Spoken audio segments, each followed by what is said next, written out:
Welcome to the Black Belt Business Podcast. My name is Matthew Brenner, and today I'm with Sebastian Bates. He is the owner and founder of Warrior Academy Martial Arts. He's taught over 45,000 students over the last 15 years. Currently, active students is 6,000 in 7 different countries. I thought it was impressive that we have schools in 2 different states in the United States are next to each other. He's in 7 different countries, which is wild. 70% of those are in developing countries. So 2,000 paying members and 4,000 on scholarship. So that's a big part of what he does today. And you're going to see how he teaches students across three different continents. And I don't know anyone else who teaches martial arts in this way, or this is their business model. And he's also the author of the best-selling book, Warrior Method. Did I get that right? Yep. Yeah. Also an adrenaline junkie. Hope it's okay I say that. I know that when I started following you on social media for a while, one of the things I saw you did recently was heli-skiing, which is you get dropped off on a helicopter to go skiing. Tell me about that. Yeah, so I've got a past of skydiving and base jumping. I've done about 500 skydives and base jumps around the world. I had a very bad accident base jumping, essentially. And so for 8 years, I couldn't do any extreme sports. And so then I became a dad. I've got 2 kids. I've got one on the way. Last year, I found out I could still ski. My ankles still worked for skiing. And so I'm one of those people that as soon as they realize they can do something, just goes a little bit hard and does quite a lot with it. And within a year, I've done 5 weeks of skiing the last year and 3 heli ski trips. And it's amazing. It's just great fun. It's the closest to extreme sport I think is reasonable as a dad of 3 without taking too much selfish risk. If that makes sense. Yeah, definitely. I think obviously having kids is going to change your perspective, right? Yeah, and probably get yelled at from the wife to do anything too extreme. She knows what she got into, though. Yeah, she knows what she signed up for. Tell me about this base jumping accident you had, because I heard the story, but for people who don't know you, I want to hear what happened because it's just wild to me. Yeah, sure. Traveling and adventure was a huge part of my life. I grew up in the UK. My dad was in the airborne. He was a para and a former commando. So I used to watch him jump out of planes all the time when I was growing up. And so this is basically his fault. So I watching him jump out of planes all the time. I wanted to do skydiving when I was older, right? And so I remember when I first started teaching martial arts and I finally had an income doing that as a sort of 19-year-old, 20-year-old, I started skydiving in my spare time. And so I was just teaching term time only after school clubs initially. And so all of the school holidays that the kids were off, I was running off to skydiving centers around the world and skydiving. And that took me on adventures all around the world, including America. And like I said to you just before this started, we were talking about America. I said, I've never done any of the touristy stuff. I've always gone to the middle of nowhere, Paris Valley and Idaho and Twin Falls for base jumping and stuff like that, where you go to do the jumping because in the UK, the weather's notoriously bad. You just sit and watch clouds all the time. So long story short, I got into skydiving. I did about 300 jumps skydiving and very quickly decided that I wanted to push that further into base jumping and started base jumping in Idaho on a base jumping course there from Prime Bridge and the local cliffs around. And then I got into wingsuit base jumping. And the wingsuit's designed to get you away from the cliff.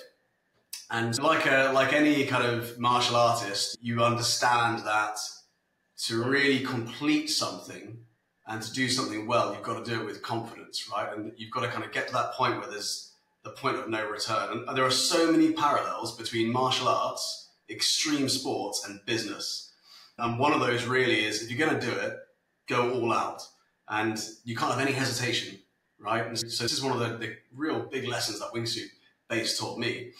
And so the whole mindset around that was fascinating to me. And I found myself as a part of this extreme sports group.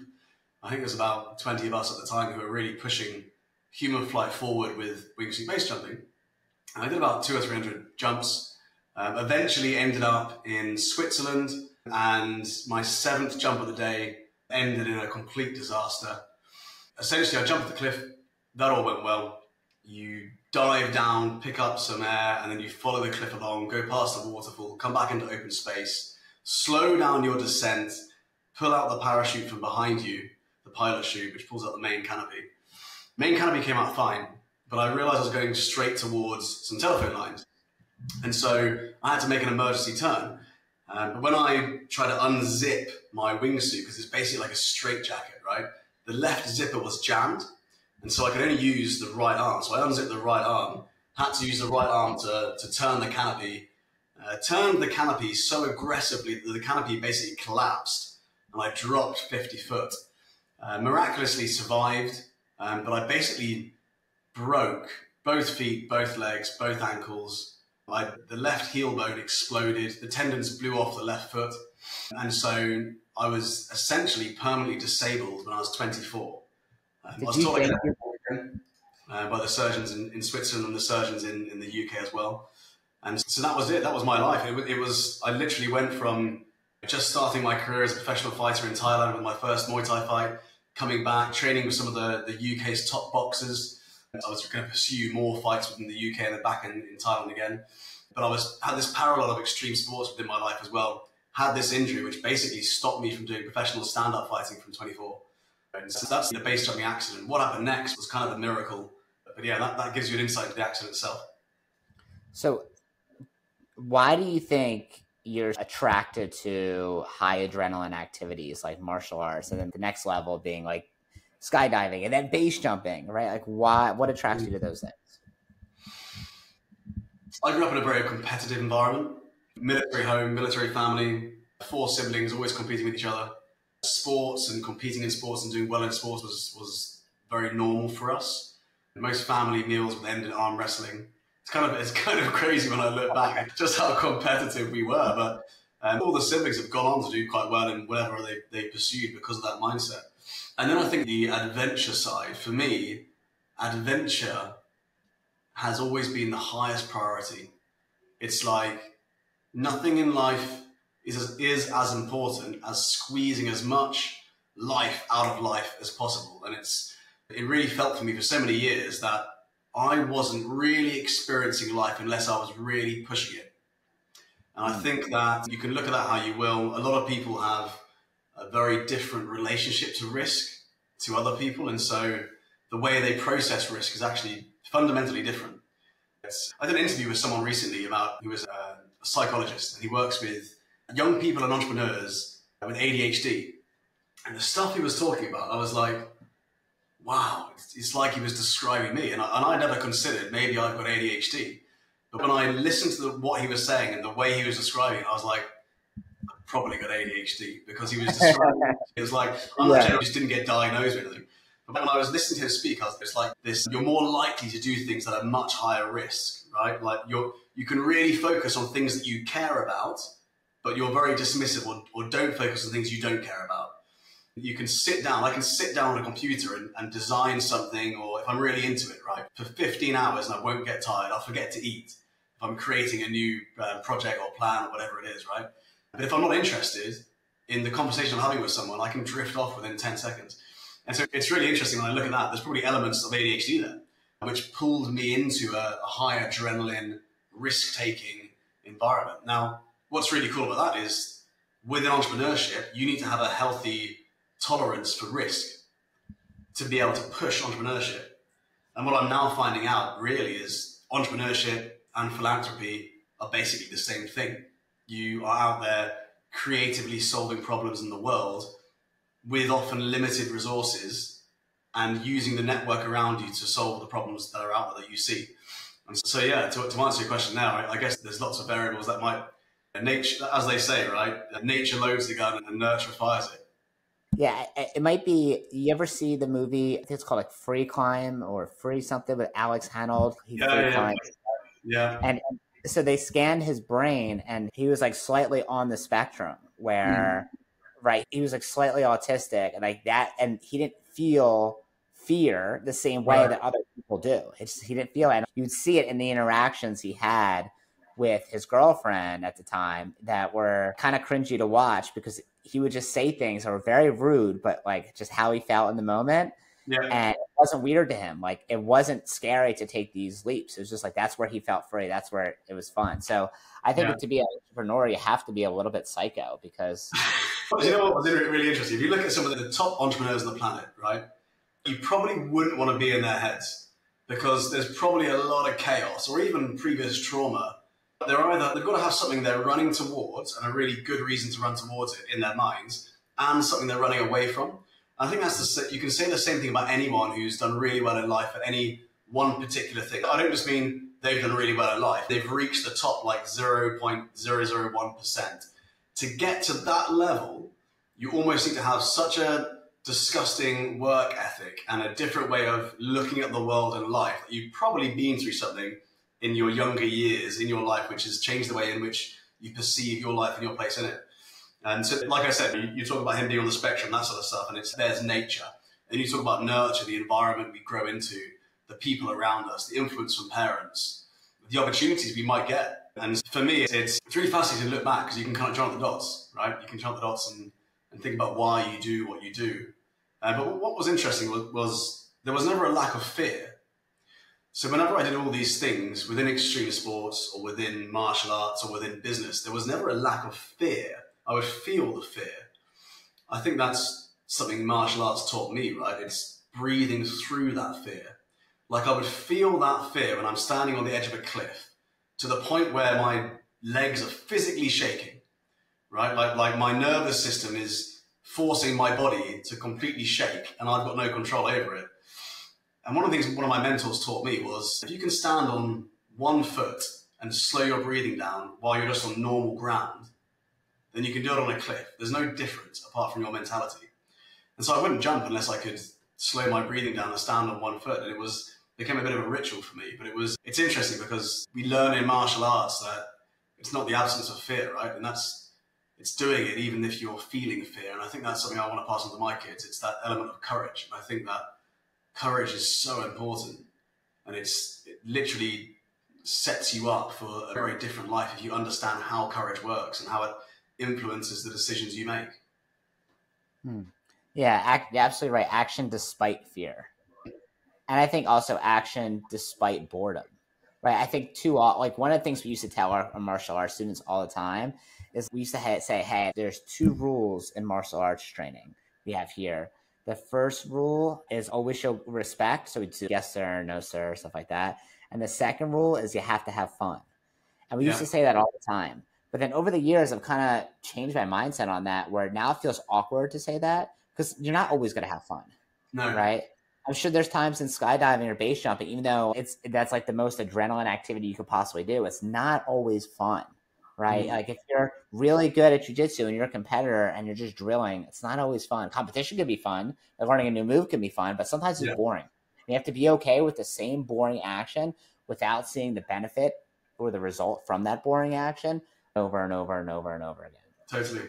I think there's a place for fun, and it's really important when you've got young people in your clubs, right? If you're teaching young people, it's so important. They've got all these small goals to go for and loads of small quick wins, and they need a lot of external reinforcement, right? Extrinsic motivation to keep them going, rewards, all this sort of stuff. And then you slowly, you look at the typical belt system in any martial art. Early on, the belts are quite quick to get, and then they get longer and longer until it's years between them sometimes, right? And that's typically because that motivation, that kind of extrinsic motivation has been replaced by intrinsic. And so you don't need to motivate someone because they've got that discipline instead. And so then it kind of reminds me of the way in which I look at life, which is happiness is great, and fun is great, but it's also this sort of fleeting emotion, right? We experience it for a minute. I can be really happy chatting to you right now, and then I could suddenly get a phone call, and now I'm not happy anymore, right? Some bad news or whatever it is. And so for me, what's more important than happiness is fulfillment. And if you look at what fun is, you've got several types of fun, right? Type 1, you enjoy it. You're having a nice meal. You eat, the meal tastes good. You're enjoying it, right? That's type 1 fun. Type 2 fun. You are about to do a professional fight, you jump into the ring, you're really nervous, but you do it anyway. You don't necessarily enjoy that, especially if it's a really tough one, but afterwards you're filled with pride, you've got this feeling of accomplishment, and you look back on it and you've got stories about it. That was type 2 fun. And so for me, I found so much growth and fulfillment in filling my life with a lot of type 2 fun. It was delaying gratification. It was not necessarily doing things that I feel I'm going to get an instant reward doing. And I guess that's one of the things that martial arts teaches us, right? Like when you look back at your own growth and journey through martial arts, I guarantee that there's this moment where you look back where I didn't need someone else to motivate me. I was just intrinsically motivated Did you experience? Absolutely. I remember even as I got older that I would give myself extra challenges like for my next belt that no one would even know about. Okay, I'm going to do 100 sit-ups a day every day until my next belt. Right. And I've done like nutrition ones before, or I've done, okay, I'm not going to drink as an adult. Okay, I'm not going to drink for my third degree for 3 months, not going to have any alcohol. Right. It's just something that make it extra difficult because that's what's exciting, right? It's fun to have a challenge that someone doesn't give you, but you put on yourself because that's that intrinsic motivation, right? Extrinsic is like a parent tells you what to do something, right? If you're a kid, if you do this, then you'll get more time with the iPad or you'll get this candy or whatever. But intrinsic is always going to be more powerful, right? And I think that's what people get wrong about sales in general. Is like when they're selling their martial arts program, is a lot of times they try to use extrinsic motivation, where it's just, oh, it'll be this price, but if you join today, it'll be this other price, it'll be lower, or you'll get these bonuses, or they try to use like certain sales techniques that can be like kind of pushy, but that's extrinsic motivation. What you want to do is you want to tap into someone's intrinsic motivation, like why do they actually want or why do they want to be there, right? And if you tap into that intrinsic motivation, you don't necessarily need any like funny sales tactic, right? You just need to find out what they want and actually give it to them. And people overcomplicate that, especially in martial arts, where a lot of times almost martial arts school owners could be, or operators could be like, if they don't want to join, they don't have to join. But it's, but we got to help them get past themselves. People are fearful of martial arts. They're scared of getting hurt. They're scared of being embarrassed. If they're a kid, not as much. Kids are probably just want to be fun, have fun, right? Especially in the beginning. But if we're going to get more adults involved, most of the time they're going to be, they're scared of getting hurt or being embarrassed. We have to get them past that and be like, okay, like why are you actually here? Why is that important to you? And every single person is going to have a different reason, and we got to tap into that. I think it's solving a bigger problem. And often that takes a bit of educating from us to the customer, to the parent, to the member, right? It's like a lot of parents come to us, I want my child to have a black belt. And my point of view is, well, you don't really care about the black belt. What you really want, having worked with a lot of parents, is you want to have your child develop a character like a black belt. It's like they want to have a black belt character, we call it, right? And so really there's that point, a transition point from extrinsic to intrinsic motivation for me is something I always say to parents, where you go through this process and eventually you see this transition. And I'll explain to them, like, the most typical way I see this is you're packing their bag into the car. You're trying to get them to go, to class every single week from their white belt, yellow tag, yellow belt, whatever it is, in Taekwondo, for instance, right? And it's frustrating and it's difficult, and you've got to have so much patience as a parent, and you've got to be committed and be consistent. But by the time they're a black tag going for their black belt, they are the ones packing your bag, trying to get you into the car to get to class on time, because they want to do 3 or 4 sessions per week. And it's like that really tangible, visible transition that you see in a young person. That is the goal, I think, for a parent, right? It's like, I want my child to grow into someone who's got that character, where we call it the 3 C's, confidence, conduct, concentration, where they show these traits, which really means that as a parent, you've done the best you can possibly do to set them up for a happy and compelling life and successful life as an adult. I love that. Let's transition into the business, because you have such a different business model. I don't understand it at all, and I want to hear all about it. So I know that, so right now you have 6,000 students in 7 countries. 70% of those are in developing countries. 2,000 paying, 4,000 on scholarship. How did you go from just like, all right, I teach at a school, or maybe I just run a school, to like, okay, I'm going to do this thing where I have schools in different countries and they're on scholarship, and I have to get funding. I'm assuming you have to get outside funding for that, unless you're digging all to your own pocket. How did this happen? And let's start from there. Yeah, sure. So I'll take you back to how it first started, right? So I was 19 years old. I was traveling around Thailand and doing a lot of training out there. I probably spent about 1.5 years on Thai boxing camps over my early 20s and late teens. Came back to the UK, and I wanted to become a personal trainer, because I wanted to do something physical. My first gig as a personal trainer was actually taking over a rundown inner city Thai boxing club. And when I first walked in there, it was so full of testosterone, and people were just there to let off steam. It was mostly young men, kind of 15 to 17 years old, who were often going through difficult transitions at home, sleeping rough, drugs, domestic violence. They were from abusive homes. alcohol, whatever it is, right? They weren't from good places. They weren't necessarily bad people. They were just in very difficult situations and transitions. Within a year, I transformed their life. And the reality there was, rather than coming in, kicking their shoes off and starting a fight, as soon as they walked in, they were parking their shoes, they were bowing as they entered, they were shaking hands, calling each other sir. There was a fundamental shift to their character. And for the first time ever, they had this moral compass directing their life. And so the traditional background I had in Taekwondo, let's say, growing up, and then that combined with the very practical training I did with full contact Muay Thai and boxing, really appealed to them. And so I found that in order to win their respect, I had to spar with them every single session. Whatever I asked them to do fitness-wise, I had to do double in front of them, right? And so eventually they were like, I'm an aspirational role model for them.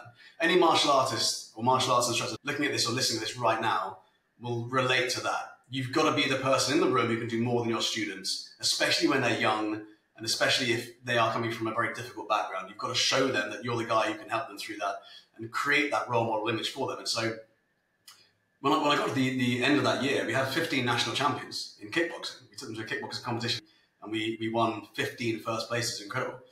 The reality check for me was, what if I got to these guys earlier? What if I could work with them when they were 4 years old, or 5 years old, or 8 years old? What would be the shift in their life and the different decisions they would have made? And so I had this epiphany that I wanted to work with younger children, because ultimately, when we look back on our life, it's basically like this web of positive or negative decisions that influences what we do in life. And so that's what I did. We started with after-school clubs for kids. Then it was renting out village halls in Somerset and Wiltshire in the countryside of England. We had about 500 students there. I had a small team, about 3 or 4, and we wanted to scale it.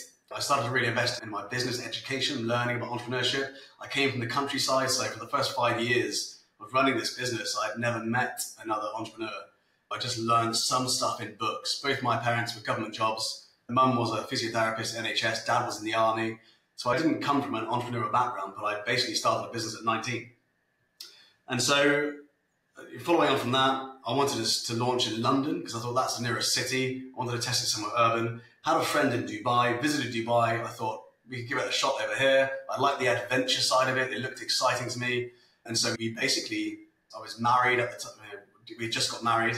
I had a 1-year-old daughter. We moved to Dubai, set it up, and it took off. People really related to what we were talking about, especially the character development aspect of what we're doing, and the soft skill development, the way in which we mentor children through bullying and difficult transitions, really appealed to people, especially expats.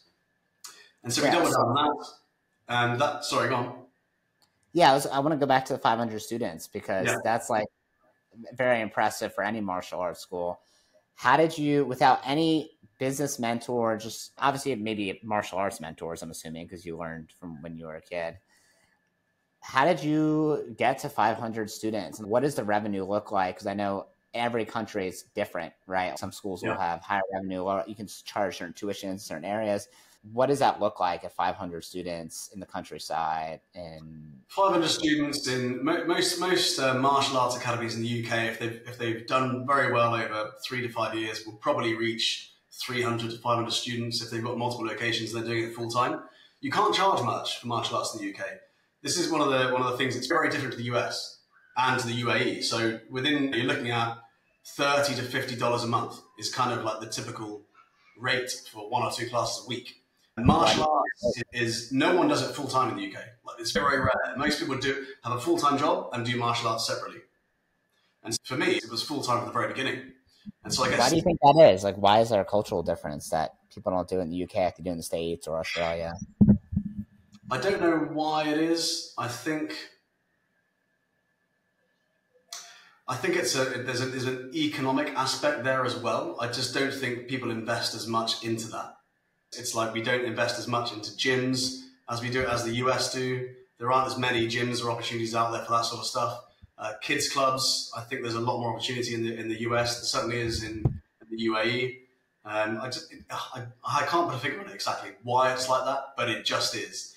It's very hard to get any breakthrough in the UK, particularly in the countryside, right? If you're in the countryside in the US, you're listening to this, it might be similar in that it's actually quite challenging to to build a large martial arts organization because there's simply no density of population. And so that's the kind of point we got to. And it was like, we need to expand somewhere urban. That was the goal. Of course, when you expand somewhere urban, there's lots of competition. So you've got to know your stuff. You've got to be good at what you do. Especially in the UAE, like the UAE is completely ruthless when it comes to competition. They expect the best of the best here. You can charge a lot for what you do, but you have to deliver. You have to be very good and over-deliver on the promises you make.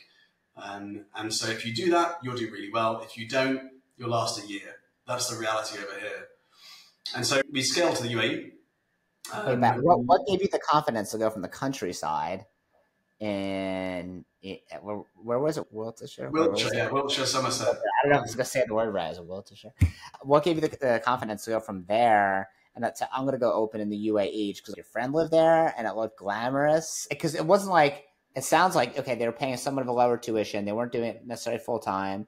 You know, it doesn't seem like, at least for me from the outside, that you struck it rich. You're like, okay, I have a lot of money now. I'm going to go to the UAE. Yeah, right? yeah. So why even do that? Why not just go to London or a more populated city near you and just work a martial arts school there? So I think if you're gonna move somewhere and you're weighing up the risk and the reward of moving somewhere, for me it was like, if I'm going to do this and put all the effort into doing it, and it's going to be London, there's loads of clubs in London, and you kind of analyze actually the benefits to me launching out here were probably greater than doing it in London. And it could be that we still launch in London at some point, but I guess the market research we did gave us confidence. The fact that I had a team in the UK who could manage the business, so I wasn't necessarily on the tools, shall we say, like teaching every day. I could step back a bit. That gave me confidence. I could limit the risk. So I did a few trips to Dubai where I ran a couple of after-school clubs, and I thought, yeah, this works. We're getting traction. So you take little steps, right? If you want to do a base jump with a wingsuit off a cliff, you don't just put one on and jump off. You do a lot of skydives. You build up the muscle memory. You get very good at that, and then you take the next step and the next step, and maybe you get training. You use specific courses, you understand the kit, and then do you see what I'm saying? You can get used to anything in life if you do the right steps. And so we did the right steps. We mitigated risk where we could, launched over here, and within 3 months of launching here, the royal family in the UAE, the ruler of Dubai, and his family picked up on the work we were doing and asked me to visit the palace to train the whole family. Wait, what? The royal family reached out to you and was like, hey, teach us? We've seen your Facebook adverts. Your Facebook advertising was targeting the royal family. Well, you got to think big, don't you? And so whoever does your ads, I want them to do my ads. I'm trying to reach the president in the U.S. Yeah, that's amazing. Like the president would sign up his family, then I'd be a pretty good agency, wouldn't I? So very quickly, I was flying with the royal family around the world. London, Dubai, London, Dubai, London, Dubai. In this incredible lifestyle where I was teaching in their home in London for 1 week and then teaching in the palace in Dubai the next week. And so I was in this constant state of traveling and teaching while also launching these clubs. And that was going really well. Really they were paying, like they're financing everything? Yeah, of course, yeah. So that was the big thing that changed for you, it sounds, was like, okay, the royal family got involved and then they were that didn't impact our clubs, but it impacted our confidence in that we've got something of high value. So did they feel like this is going to be a game changer for the country? So they want to invest in it? Like, why do they want to be involved? It was more personal than that, really. I think children who grew up in families, royal families, let's say, they experience the same challenges that other kids do, right? And often they have to deal with a lot of pressure, a lot of expectation. And so they need a lot of mentoring. And so it was a real privilege to be able to offer that for about a year. So that was the beginning of our journey in Dubai. Believe it or not, it was amazing because at that point in our journey, I was living in a 1-bed studio flat with my wife and our newborn daughter, and we barely had enough money to run the business. I took £100,000 of credit card debt to launch the business in Dubai, and it was so risky. When I look back, I'm like, that was based on our financial situation at the time. 5 years ago. That was probably the greatest financial risk I've taken. It obviously paid off, but it was super risky to do that. We like I said, we took the small steps. We mitigated risk. But at the end of the day, like I said at the very beginning of this call, what does martial arts teach you? It teaches you can't hesitate. If you're going to do it, you have to do it, right? If you're going to commit to something, you have to go all out. You can't just stand on the edge of the cliff and have 1 foot on, 1 foot off and see if it goes well. You've got to confidently jump and throw everything you've got into making it work. We did that and it paid off. That's basically how we expanded into this country. What were you thinking when you're traveling back and forth between London and Dubai with the royal family? You're like, oh my God, how did I fall into this? This is crazy. Yeah, it's a real reality check moments. This is incredible. This is crazy. You're going from working with the average working class family in Somerset, Wiltshire, to working with one of the richest families on the planet. And so it's a culture shock to some degree. But it's also, I'm used to working with parents. And as incredible as all these families that we've now worked with are, they face the same challenges. And it's actually quite humbling to realize that we're all human, right? And now when I sit here today, we still train the royal family. In fact, we train lots of members of the royal family every single week. But we also train in some of the biggest slums in the world. I've got 1,500 students in the biggest slum in Africa. Next week, I'm teaching kids for a week in the biggest slum in Mumbai, in India. So the diversity of our students is so vast. When you think about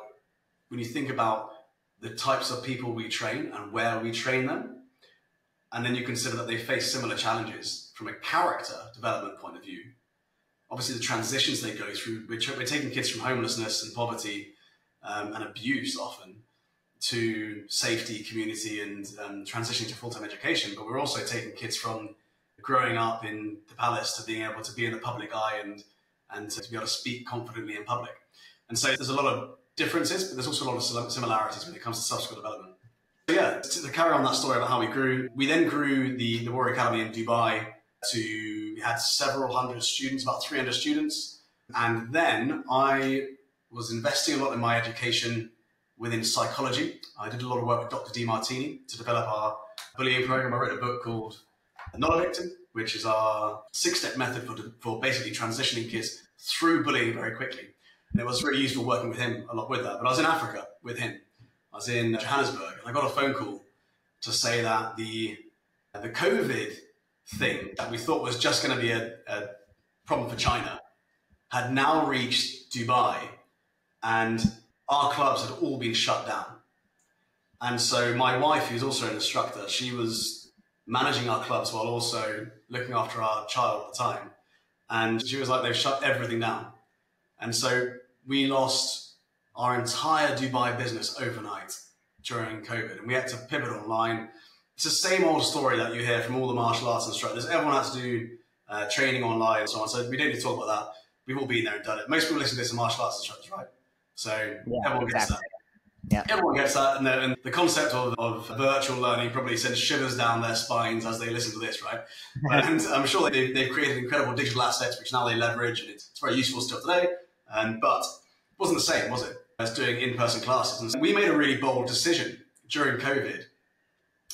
Everyone was running out of commercial property. We found one right in the center of Dubai, and it was empty, completely empty. 200 units within this big sort of, it's a bit like a mall, but not quite like a mall. And right in the center of Dubai. And we decided to take up our first commercial unit in Dubai when everyone was running out of it like it was a burning building, and no one could go to it. It was all shut down. We then negotiated incredible rates, a great deal, a great contract to be the only person in that building. And so we launched there. And within 3 or 4 months... You purchased it or you... No, rent, just lease. Okay. So we certainly didn't have any money to purchase. And so within 3 or 4 months, we had 100 students sign up to that. Within a year, there was about 200. That was the end of 2020, beginning of 2021. And I would say by 2023, we had about 1,000 students in there. So we became the largest martial arts academy in the country within 2 years of having nothing at all. So after being shut down, we then pivoted, created this organization, which we've now got almost 500 students in Abu Dhabi. We've got 3 academies side by side there, and we've got 2 academies in Dubai. So we've got about just over 1,500 students right now in the UAE. So we're the largest academy in the country here. We've got an amazing team. There's about, I would say, 70 full-time staff that manage everything at the moment. So how much could you charge in the UAE compared to what you charge in the countryside in Wiltshire? So here's the thing as well. So I think we're probably similar to the US. It's probably a couple $100 a month is the UAE prices. If you look at the UK, it's probably more like $60 a month, $70 a month. So the difference is there, right? But also in the UAE, there's no tax, or there's low tax. You've got 5% VAT, 9% corporation tax. There's no income tax. So if you're smart, you can reinvest that into growing the business and be clever with it so that you're not just taking money out of the business, but you're using it to grow the business. And I think reinvesting in your company is probably the smartest thing you can do, but people don't really do it enough. I certainly didn't the first 5 years, right? So my first 5 years of running a business, the money I made, because I was teaching so much, I felt like I wanted to pull that money out and use that for adventures. So I spent that on skydiving and it was amazing. I had amazing experiences until my mid-20s. And after that, based on the accident, having kids, my mindset totally shifted. And so my focus really became on reinvesting in the business. And that's what we did. Took loads of risks, reinvested in the business, and analyzed the numbers and followed the metrics. And this is something that a lot of people don't do. They kind of guess rather than knowing their numbers, knowing where they're going, and knowing where to invest their time, energy, and money. Yeah, exactly. If you ask the regular martial arts school how much money or how many students they make from like a Facebook ad versus referral versus someone who just visited their website, they have no idea. How much they sell in retail, I have no idea, right? We call it business vitals, and we go over with our staff. If you go to the doctor or the hospital, they'll look at your vitals, like how you survive. So we call it our business vitals. And each day I get a report from the staff that has our vitals in it. And I get a text message. It says new students, new leads, Facebook leads, website leads, earned leads is from a referral, or maybe they did some sort of community event and people gave them information. And I guess if you don't do that as a martial arts school owner, you need to be data driven, right? Every big business is data driven, not feeling driven.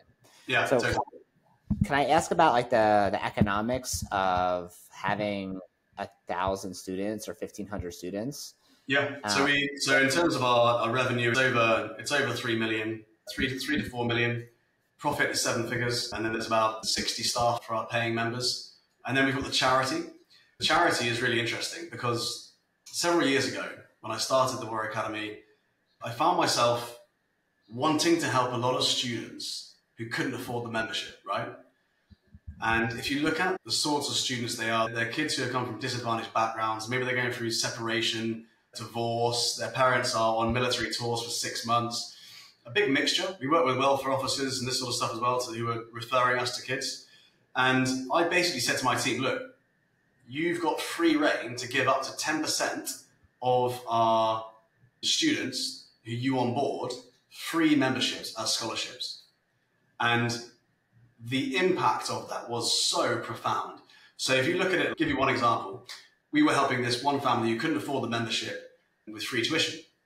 And their child was a teenager, they were going through depression, severe depression, and they were suicidal.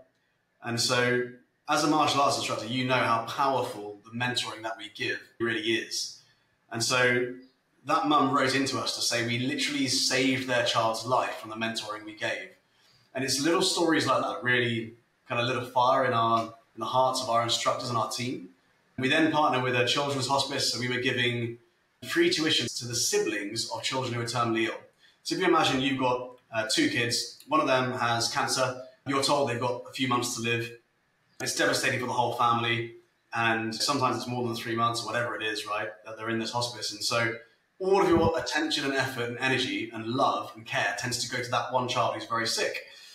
And so the other child is still going through all the stuff that kids go through, bullying, adolescence, boyfriends, girlfriends, all these difficult things that they've got to process and try to understand, while they've also got to understand from a young age the passing or the eventual passing of their sibling.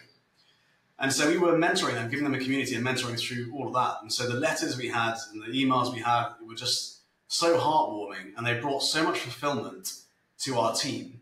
And so there was this giving culture at the heart of our organization. And so then fast forward 10 years, we're in Dubai, we're doing really well. We're working with the royal family, we're working with some incredible affluent families who can afford the training, no problem. We're making huge impact to their life and their family's life. But I wanted to maintain this sense of giving. And so rather than giving out scholarships to children in UAE, where most families are doing quite well, especially if they've got kids and they can afford to raise kids here because it's expensive to do, what we thought we'd do is start martial arts clubs in the poorest places on the planet. And so at the time, I had 2 kids, and there were 1 and 3 or 2 and 4 at the time. And I flew to Kenya with my dad. My dad, ex-colonel in the army, been on peacekeeping missions around the world, as well as being at war in some of the most difficult places to visit on the planet as well. And he left the army to become the regional director of one of the UK's largest army charities, helping veterans, that sort of stuff.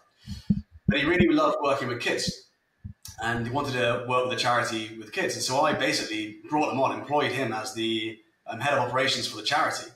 So he then worked in the charity with me. We visited Kenya for the first time. We did a 2,000-kilometer road trip across Kenya, where we went from orphanage to slum to homeless shelter to orphanage to all these different places. And there was one place which I call the point of no return for me, which was a homeless shelter in a place called Thika in Nairobi, or Thika in Nairobi. And it was a converted pigsty. And I remember going into there and thinking, looking at these boys who were 7 to 9 years old, not far from the age of my kids, and looking at them, and they were found on the street, they were homeless.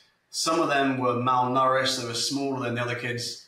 They were covered in bruises and scratches, some of them burns. They'd been abused at home, so they ran away from home. Eventually were homeless, got picked up by authorities, abused by authorities, ran away from them.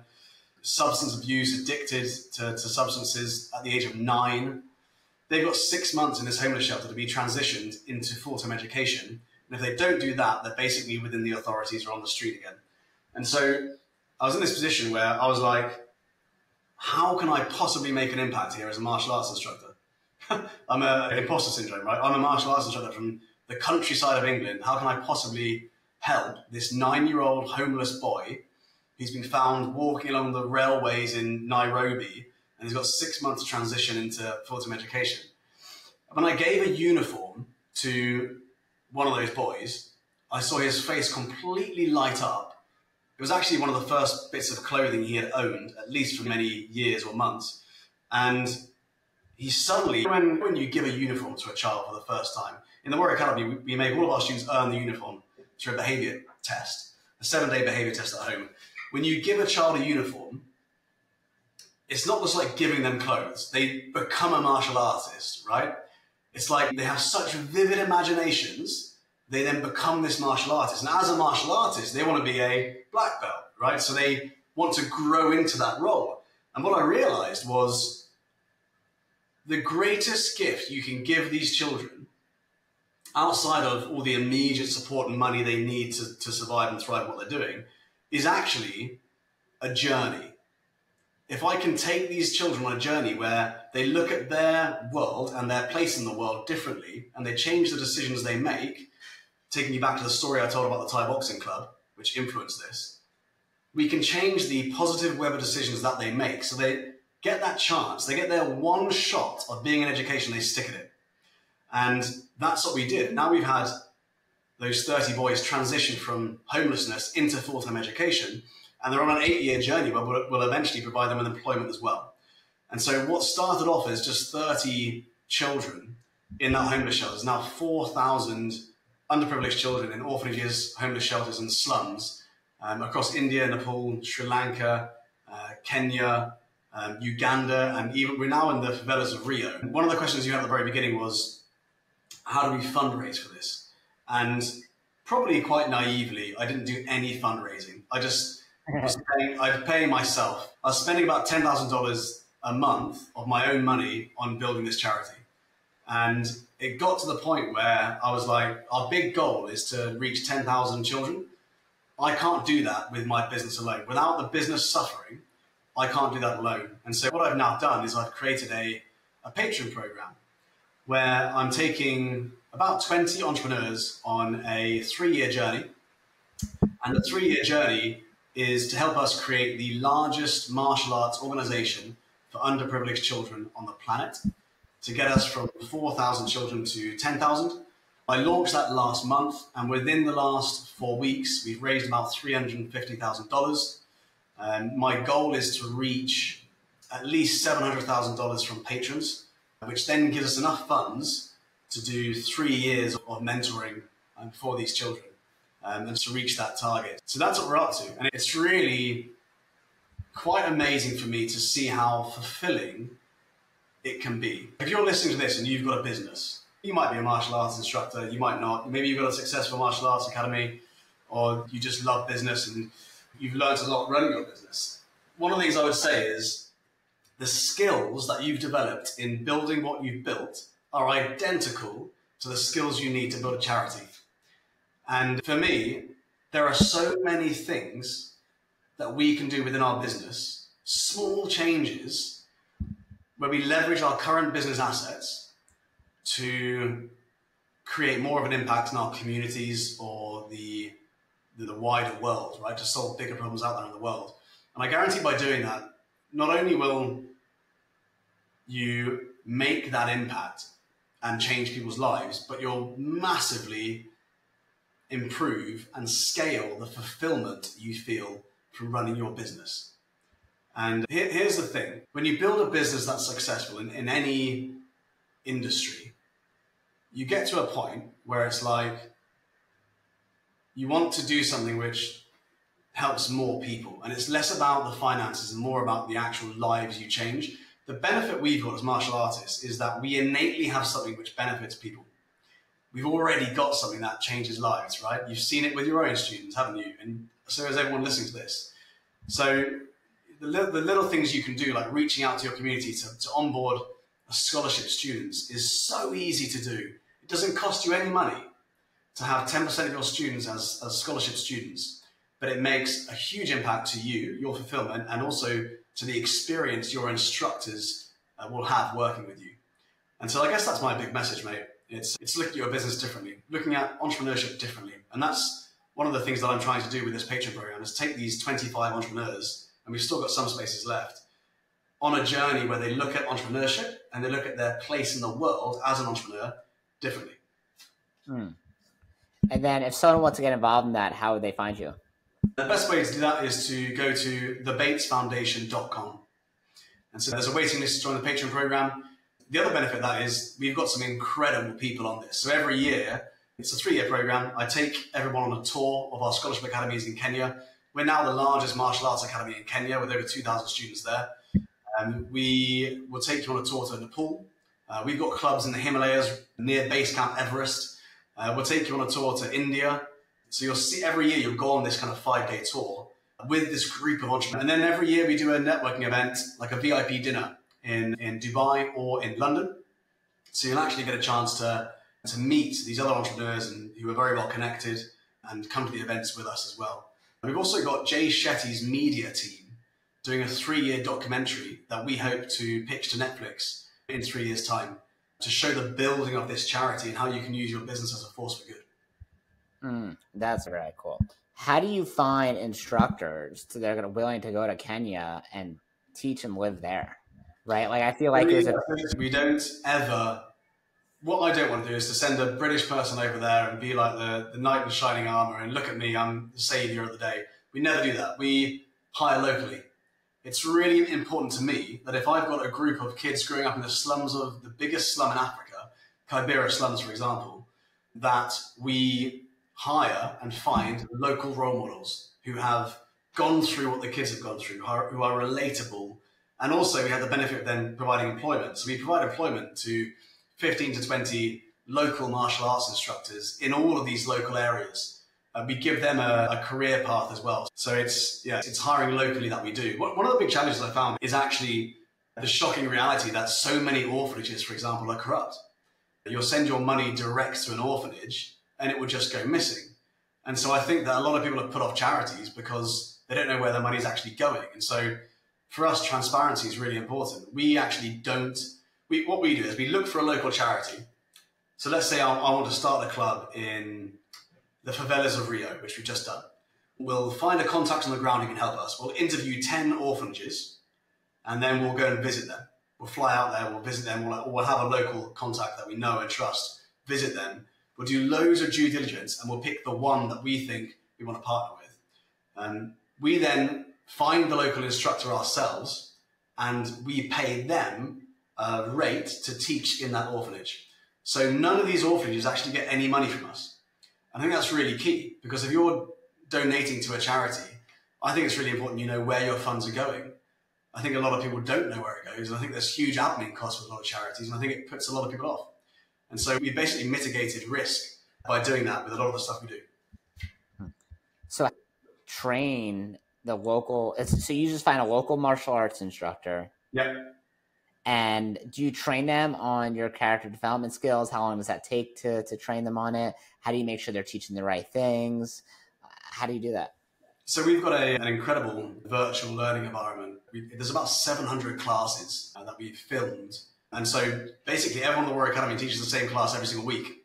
Our UK team, Matt Hillier, who's our UK area manager, he manages the team.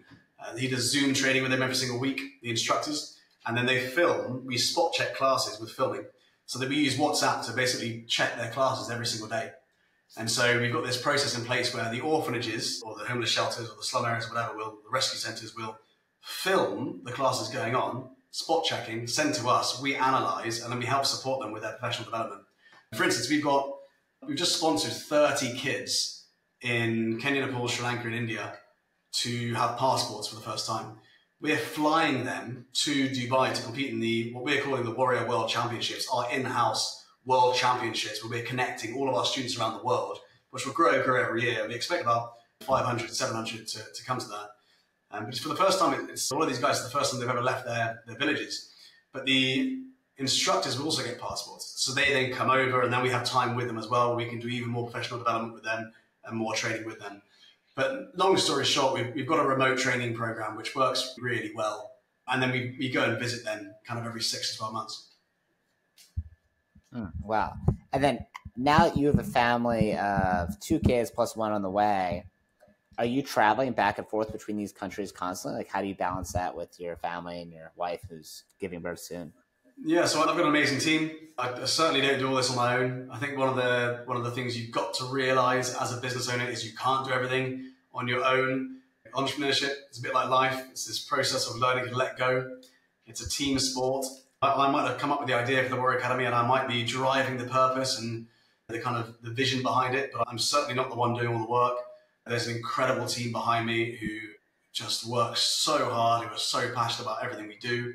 And it's my job to make sure I've got the right people, right? I kind of see growing a business a bit like raising a child. So you go through the infancy stage where they don't really know what they're doing. They're slipping up a bit. And you, as a parent, you're kind of like figuring out as well for the first time. And then they get a bit older and they want more independence. And you've got to learn to let them go and find their own way a little bit. And then as they get even older, they're teenagers and actually they're getting a lot of their advice and they're making their own decisions and they're being even more influenced by the people around them. And when your business is a teenager, it's your role as the founder is really important still, right? As a parent, when your child's a teenager, you go from like full-time carer to more of a mentor. And so you basically instill these values and hope that they come back to you for advice so that you can keep them on the right path. And you've kind of got this eye out for them, like you've got this eye out for your business to course correct. If you see it going slightly left or right, you say, this is what we stand for. These are our values. This is our mission. This is our vision. This is where we're going. And so I see a lot of parallels there. Building the right team. So to answer your question, I don't travel a huge amount. I don't need to. We're probably in Dubai 8 months of the year. We're in Europe quite a lot. And then I do probably 4 or 5 trips a year to scholarship academies to start new academies or to check up on old academies or to take people on tours to current academies. So how different is it raising a family or two kids in the countryside versus now in Dubai? I think there's loads of opportunity here for stuff for kids to do, which is really exciting. And Dubai is an amazing place for activities for kids, right? And it's really exciting. It's also very entrepreneurial, so it's good fun for me to live in. If you like food, it's an amazing place for that. So we love going out and eating at restaurants, that sort of stuff. And so that's really good. Compared to the countryside, one thing we miss about the countryside, I guess, is all the fresh air and the seasons. We have a lot of heat here, which you might know. I don't know if you heard, I opened the window a second ago and we've actually got a huge storm going on right now. So I was a bit worried about the internet, but we're coming to the end now, but we seem to have been all right. But it's like when you're here a long time, you miss the cold weather, right? Like the skiing trips are amazing because my kids get to see snow and after being in the desert for so long. And so it's that cold, fresh mountain air that I think you start craving if you're not from the Middle East, right? But it's nice to have a balance. And we certainly see family a lot. Family come out here quite a lot. We miss family. We don't see them as much as we want to, but I think that we try and find that balance of giving our kids stability without traveling too much, where they're always moving around all the time. Yeah. So what's the biggest cultural difference between the two countries that you've had to navigate maybe you didn't expect? It's a really interesting question. Dubai is a real cultural melting pot. It's got so many different cultures here, which I really love. And a lot of people are very respectful here, which is really nice. I think it's very safe here. You've heard the stories in Dubai where people leave their phones on restaurant tables to secure their seat when they go to the toilet, this sort of stuff. It's all true. You very rarely hear about crime rate here, crimes happening, whereas back home you would. It's very safe and there's lots of opportunity. In terms of culturally, I think that there's a lot of tolerance here. Because of the kind of melting pot of cultures, if I look outside, just across the road from me, you've got a Sikh temple, you've got a Catholic church, and you've got a mosque, right? People just live harmoniously side by side here. It's really incredible to see that. From a business point of view, I think, like I mentioned earlier, the big cultural aspect here is you can charge a premium amount for a premium service, but you've got to deliver. We've had a 1-star review because we didn't on Google because we didn't pick up the phone the first time. So you want to provide a great service out here. It's got to be world class. Like there are very few people in the middle. They're either really bad on their way out or at the very top. And so competitively, it's pretty ruthless out here from a competitive point of view. But if you're a competitive person like me, then it's not so much of an issue. You kind of see that as exciting and a bit of an adventure in itself to see if you can rise to the top of an industry within a country. Yeah, great from a customer point of view, right? Like you want the best of the best. So I think that's awesome. A couple quick questions about you personally so people can know you. When is the last time you cried? Oof.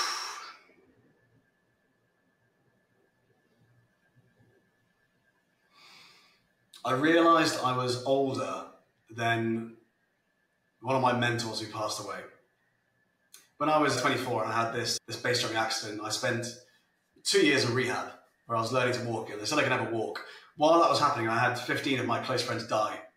So I was in this extreme sports group and I just watched them die one by one after the other. Good friends who I lived with for 3 months in the mountains and so on.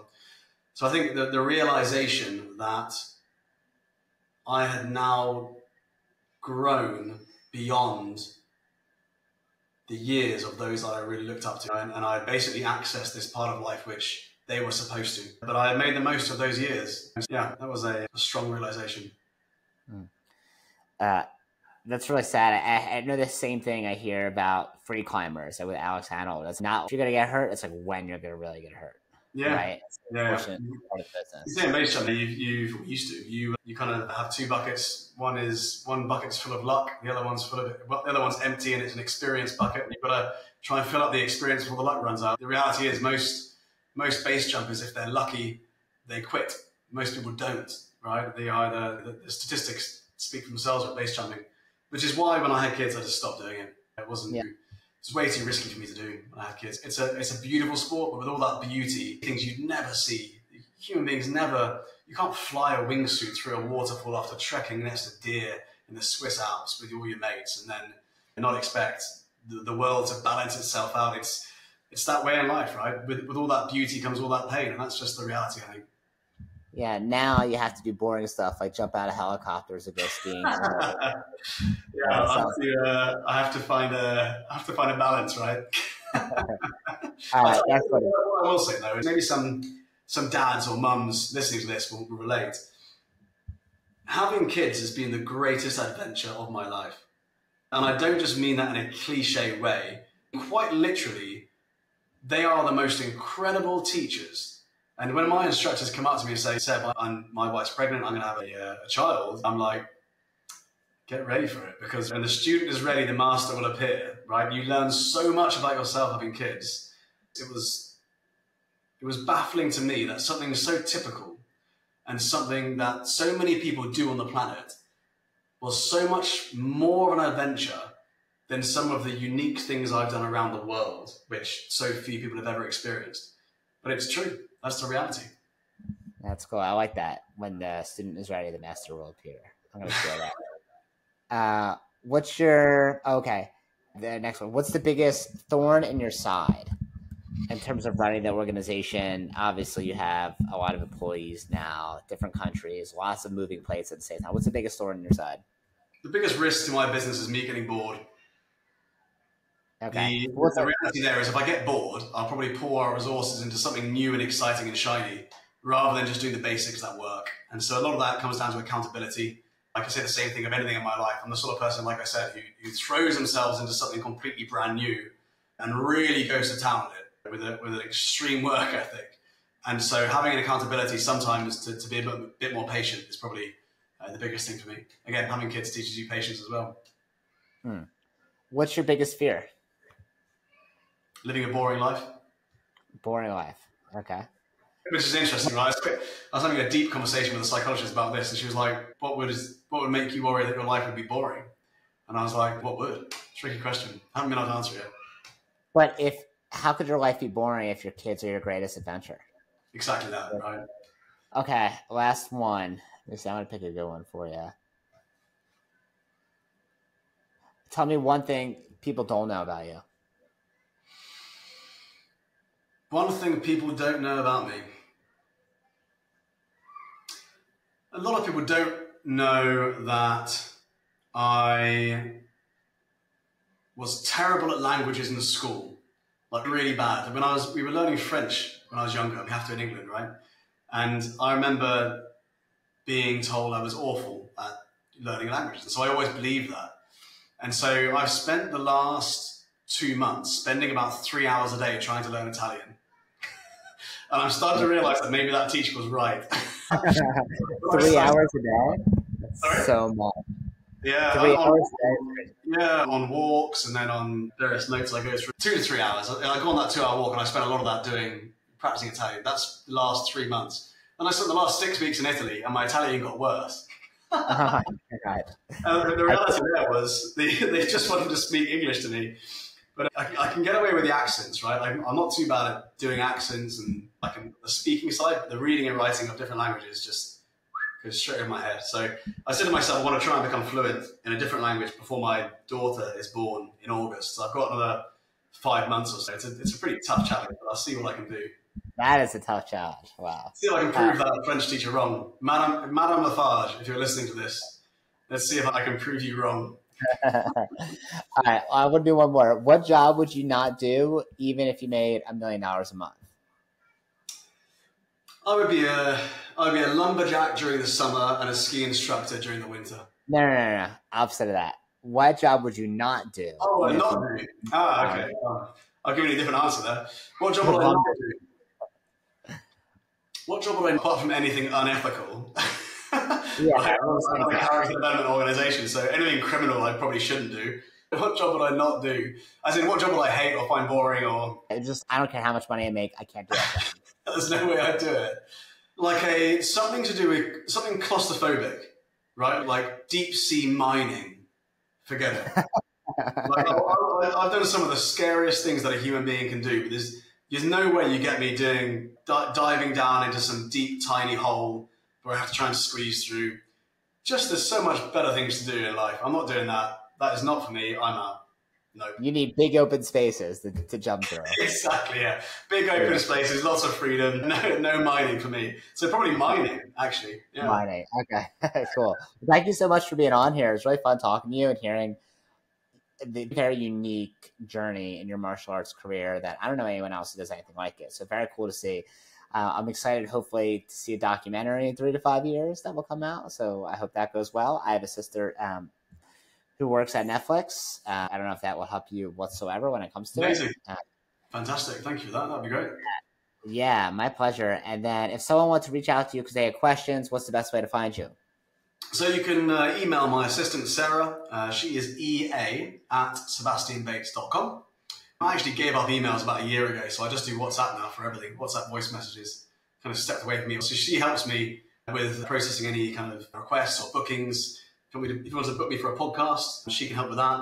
Book me to do a talk, she can help with that. If you want to learn more about the charity, she can help with that. Or you can visit thebatesfoundation.com.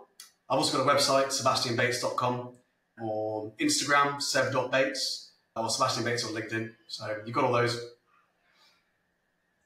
Good. Awesome. Thank you for listening. My name is Matthew Brenner with Black Belt Business. If you want to learn how to grow your martial arts school organically without relying on ads through your local schools, daycares, and businesses, we call that the Triangle Codex. If you want to learn that process so you can do it year after year and not rely on giving money to Facebook to grow your school, you can email me, matthew@doubleyourdojo.com, or find me on Instagram at blackbeltbrenner1 for also more podcast episodes and clips. Thank you, guys.